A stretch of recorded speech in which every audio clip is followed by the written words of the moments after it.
Okay guys, it's a big day today. It's an exciting day today. In today's video, I'm going to show you how you can use my brand new look development plugin Contour to upgrade your look development game without ever leaving Resolve's color page.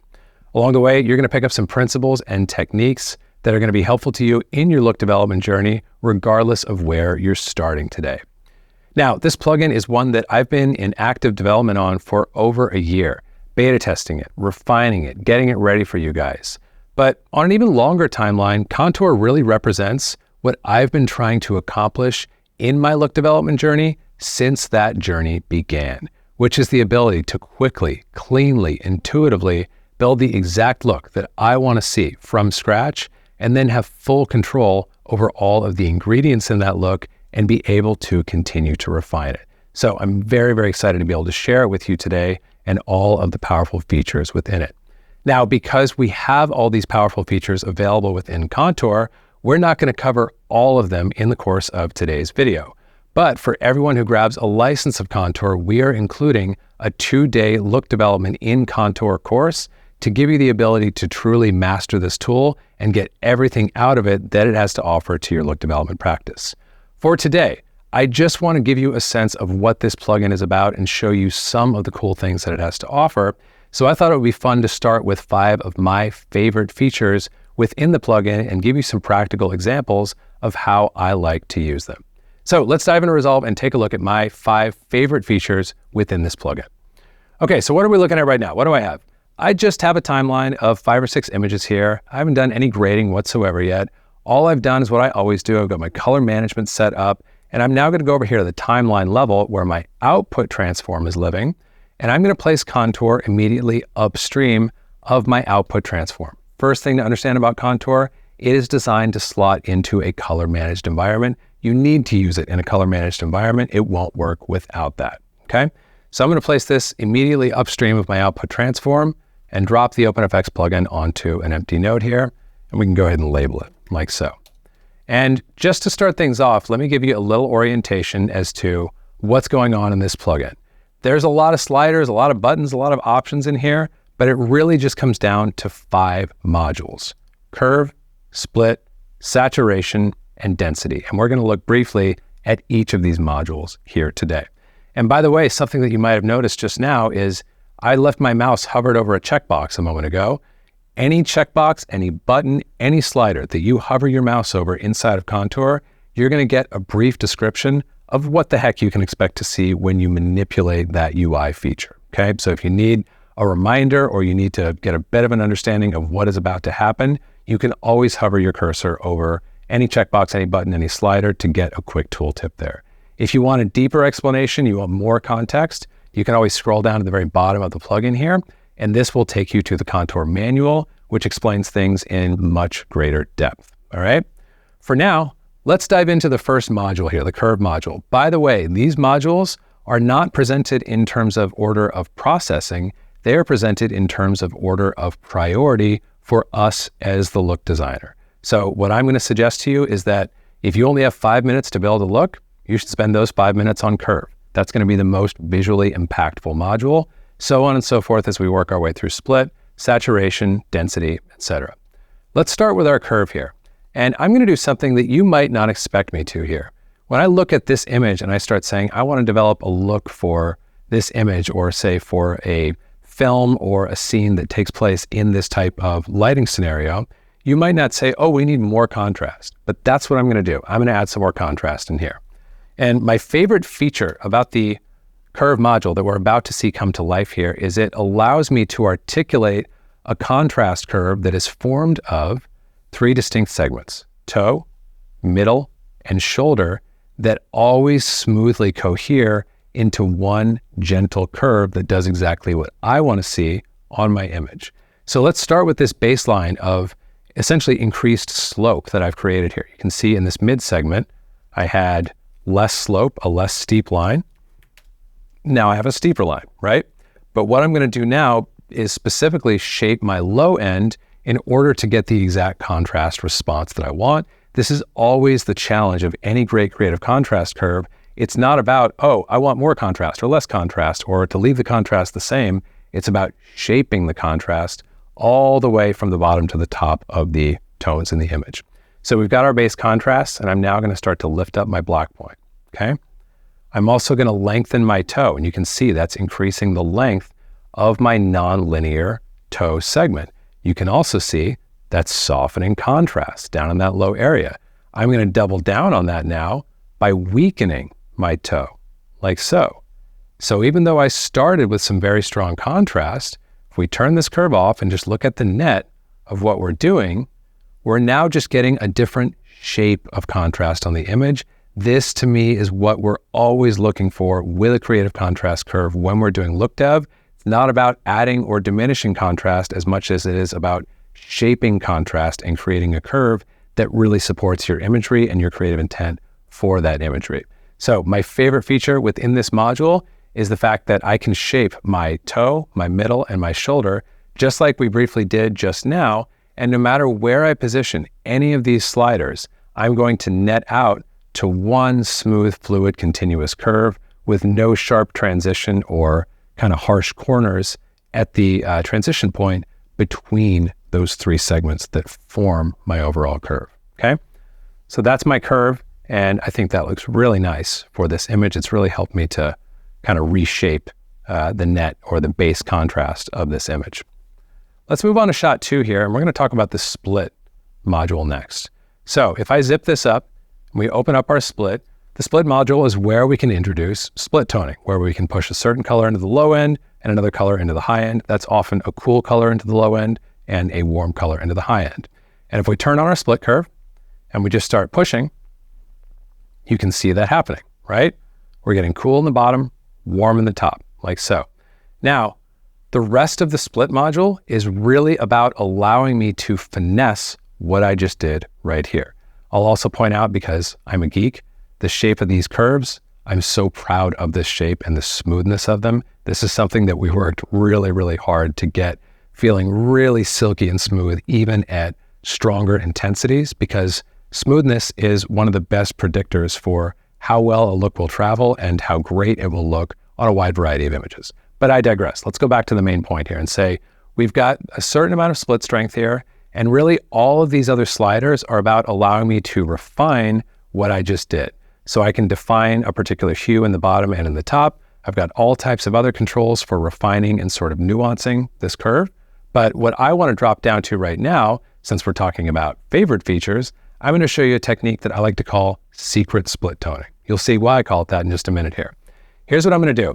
I'm going to turn my split curve off for now.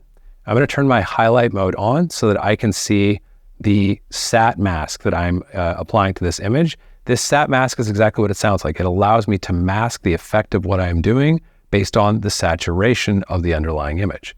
So as I start to pull this sat mask down with the highlight mode on, you'll see that I'm starting to exclude higher saturation colors.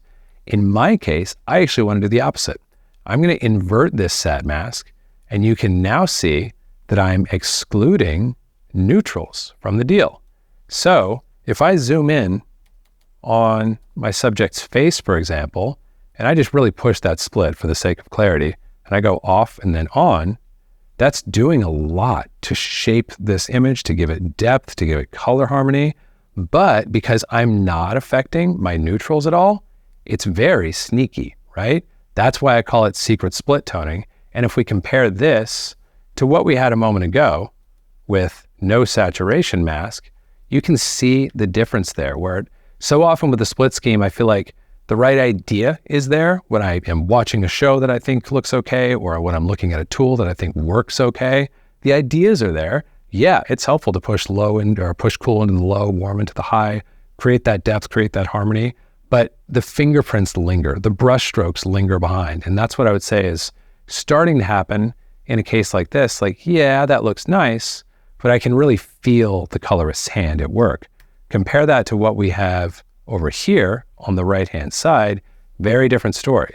It's still doing a lot, but it's very, very sneaky, or as I like to call it, secret split toning, okay? Maybe my favorite function within the split module, and just one example of the many, many ways that you can exert control over and finesse your split curve when you're operating within this module. Okay, let's move on. Let's talk about our saturation module. So for the saturation module, and I'm going to back off this split a little bit like so. And for this saturation module, there's kind of two layers to understand within the sat module in terms of how it works. The first layer is that I can control my low, medium, high, and overall saturations. You could almost think of this as lift, gamma, gain, and offset for saturation, if that makes sense. I don't mean that tonality is involved. I mean that we can do the same thing to the low, medium, and high areas of our saturation as lift, gamma, and gain allow us to do to the low, medium, and high areas of our tonality, okay? So let's just do this really simple. Let's say we want to boost our low sat, and we're actually going to go up a little bit on our master sat as well. Now there's something happening here that happens to me almost every time I go to draw a sat curve or add a sat boost at the look level. I'm hitting a certain threshold where it's no longer working that great, right? Skin is starting to feel a little pushed, a little off, a little overworked, right? And what do we usually do at that point? Well, that's when we know we've gone too far. We have to go back in and back this off. But what if we could do something else? What if there was an alternative to that? Well, with Contour there is, and this is my favorite feature at the moment within the saturation module, which is the ability to use my versus sliders down here to change the distribution of this saturation. So I can keep this strength of saturation, this overall saturation curve, but I can push it into different areas of my color wheel. So in this case, because I'm feeling that saturation a little more than I want to in skin, I'm going to take my red versus cyan and bias it towards cyan. You can see on my scope, as well as in these areas of my image, that my cyans are taking on more saturation and my skin is taking on less. So my net saturation is no less than it was a moment ago. It's just that it's being distributed. It's just that, say, my $100 of saturation are being spent in a different way. And if we really wanted to flag this fully off of our skin, we could pair this with adjusting our blue versus yellow to the left so that we are saturating our blues more than our yellows. And remember, skin is generally going to live somewhere in between red and yellow. So if we're having no effect on red and yellow, which is the case here, right now we're only affecting cyan and blue, no effect on red or yellow. We've now got this big hit of saturation that is not affecting skin whatsoever. So we're able to get what I'm usually after when I reach for a saturation adjustment, which is color separation, it's color harmony, it's color contrast, as much as it is just generic saturation. We can get more of that than is traditionally possible because we are distributing that saturation in a way that's advantageous to what we want to see for our particular project, for our particular images. So that's my favorite thing within the SAT module. Okay, let's move forward here and we can see this travels really nicely onto this next shot as well. Huge increase in color separation without much impact or without unwanted impact on our skin tones, right? Okay, let's now talk about the density module. The density module reminds me a little bit of some of the comments that I made a moment ago about split toning. Density is something that many colorists and many tool developers, many people who make tools for colorists have recognized as important. And just to clarify what I'm talking about when I talk about a density operation, let's go to this fresh shot here. I'm going to prepend a serial node, and let's just start with Resolve's sat versus loom curves here. This is a form of, or a means of creating color density in our image. So easy example, if I take this rightmost control point and I drop it down, my saturated stuff is going to start to lose luminance. So I tend to think of color density as saturation versus loom, or maybe a better way to put it would be saturation versus exposure, right? That's what I'm getting here. But there's two big beefs that I have with the way this is working and with the way that many color density operations work. Number one, it's not all that clean. It can introduce noise and artifacts. It's not too bad in this case, but the other issue I have is that it's affecting too many saturations and it's affecting all colors the same. So you can see we're affecting skin, for one. I don't necessarily want skin to take on a bunch of extra color density, maybe a little bit, but I'd like to have more control over that than I can really exert with most color density operations. Most color density operations are not selective enough. Number two, even if I were able to exert that control, something else is happening here that drives me kind of crazy, which is that secondaries, in particular for me, yellow, are being swept up in this color density op, and yellows are being turned brown. That is not an aesthetic that I'm virtually ever looking for. I generally want my yellows to stay nice and bright and popping, and I want to see more of that color density in my primaries. That's something else that is often difficult to get with a color density operation. And just to give another example, let's get rid of this and look at a newer tool that just came out in Resolve 19, the Color Slice tool. Now, I love the Color Slice tool as a color grading tool, and I'm using it in my practice right now. But if we take a look at using it to add specifically some red density onto these washing machines back here, let's take a look at what happens when I increase this. Okay, so we're getting the result we want. We can focus it in the way that I was just alluding to, where I'm not affecting skin, I'm not affecting yellows.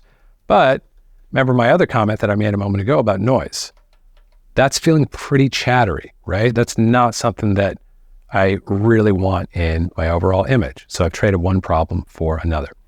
Let's go into Contour's density module and see what it can do for us. Now, before I adjust anything, let's just grab this density, slide it all the way to the right. Look how cleanly we are making even a very extreme adjustment here. And we're having very little effect on skin tone or on our secondaries like yellow because of where our focus is positioned. Focus basically says, what's the minimum level of saturation that a pixel must have before it starts to feel the effect of this adjustment? And I've got these versus sliders that we looked at up here in our saturation module. Similar principle, different position for these.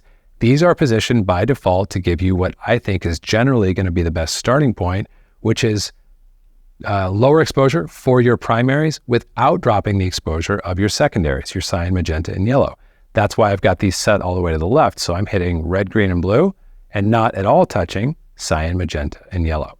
So favorite feature within density, the ability to be more selective, more focused about how saturated something must be and what particular color it must be in order to receive an effect, while at the same time getting cleaner results than any other color density operation that I've ever seen. That's my favorite feature, my favorite function within the density module. Okay, let's back this off a little bit. That's very strong going all the way to 100, but I wanted to give you a good range. By the way, if you did want to get just a touch more of influence on your skin tone, for example, you could back this focus slider off.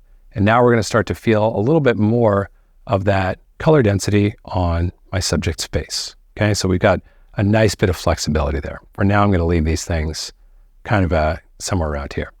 Now, finally, let's look at our hue module. The hue module on its face is really just giving us the ability to manipulate what we might think of in Resolve as hue versus hue. What hue do you want your input reds to be rotated toward, or your input greens, your input yellows, etc.? But there's a couple of important things here that I really like about the hue module. The main thing that I like about the hue module, though, is this. If I look at what I'm doing here, let's in fact go to this next shot. What I usually use hue rotations for at the look level is to help art direct the look of the show, to help really determine where do we want the hue angle of each of these significant colors in the palette of the film or of the show or of the commercial. Where do we want those hues specifically to land in display space, right? So maybe in an example like this, maybe we want to have those reds really, really stand up toward red, or even better, go to like straight 12 o'clock, like over rotate past red a little bit. So let's just give that a try. I'm even going to turn my hue curve off for a minute and just rotate this like so. So that's working really nicely. I'm getting that really poppin' red, right? But I got a problem, don't I? What's going on? Look in here.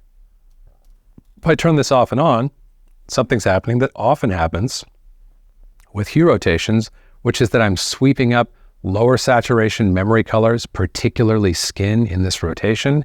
And now I have to choose between what I wanted back here versus what these skin tones can tolerate before they start to look really problematic. With the hue module, you don't have to make this choice.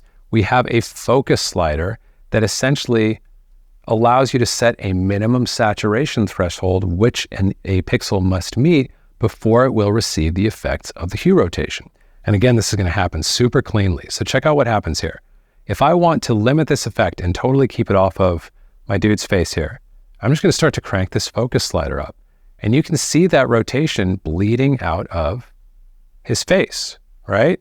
And now if I go off and then on, I'm having no effect on my skin tone and only having effect on the washing machines back there, the higher saturation washing machines back there.